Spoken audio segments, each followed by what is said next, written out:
तो डायबिटीज़ के लिए वज्रासन में बैठ जाएं। वज्रासन में बैठने का तरीका होता है दोनों पैरों को या तो ऐसे मोड़ा, या दोनों पैरों को जो ऐसे नहीं मोड़ पाते तो ऐसे एक एक पैर को मोड़ लिया, ऐसे एक एक पैर को ऐसे मोड़ा और ऐसे बैठ गए। जो वज्रासन में न बैठ पाए सुखासन में बैठ जाए।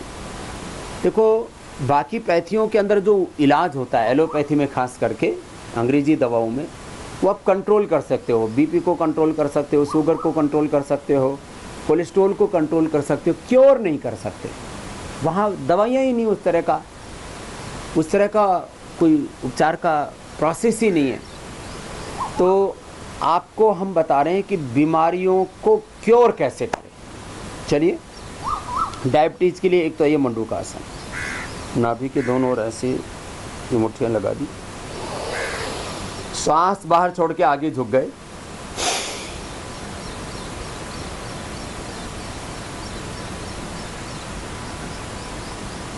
ये डायबिटीज़ के लिए, पेट के लिए, गैस के लिए, कब्ज़ के लिए, लीवर के लिए, स्प्लीन के लिए, इंटेस्टाइन के लिए, ऐसे आगे झुक करके और गर्दन ऐसे सीधी रखते हैं।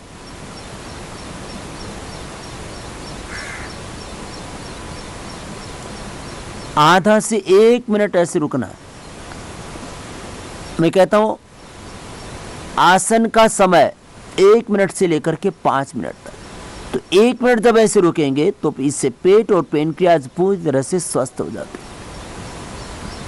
अब ये एक आसन है करने को, लेकिन 1-1 मिनट करके ऐसे 5 बार कर लिया तो फिर पूरा लाभ मिलेगा। डायबिटीज़ पूरी तरह से ठीक हो जाएगा। उसके लिए पेनक्रियाज को ठीक करना पड़ेगा। उसके लिए तो ये अभ्यास है कि 1 से 5 मिनट करना पड़ेगा। जैसे प्राणायाम का हम बोलते हैं ना कि कपालभाति कर रहे हैं या अनुलोम विलोम कर रहे हैं, तो 5 मिनट का एक राउंड होता है। ऐसे अलग अलग बीमारियों में 3, 5 और 10 राउंड तक हम करा देते हैं। जिनको रोमेटॉइड अर्थराइटिस है, जिनको बहुत क्रिटिकल क्रोनिक डायबिटीज़ है कि पेनक्रियाज अब काम ही नहीं कर रहा है, डीजनरेट हो गए पेनक्रियाज के sales.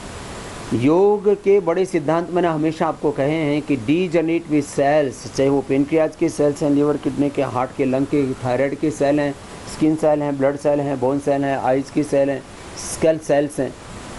Degenerate with sales regenerate हो जाते हैं, जो बड़ा लाभ योग का है। ऐसे दूसरा अभ्यास होता है, बायां हाथ नीचे दायां ऊपर।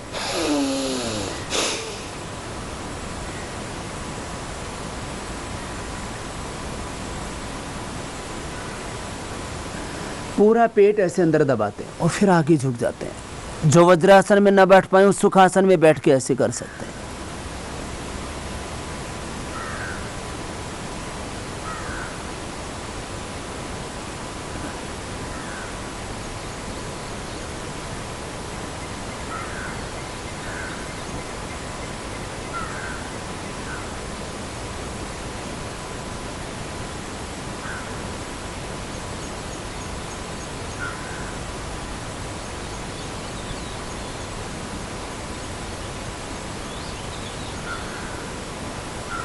ऐसे 1 मिनट रुकना होगा।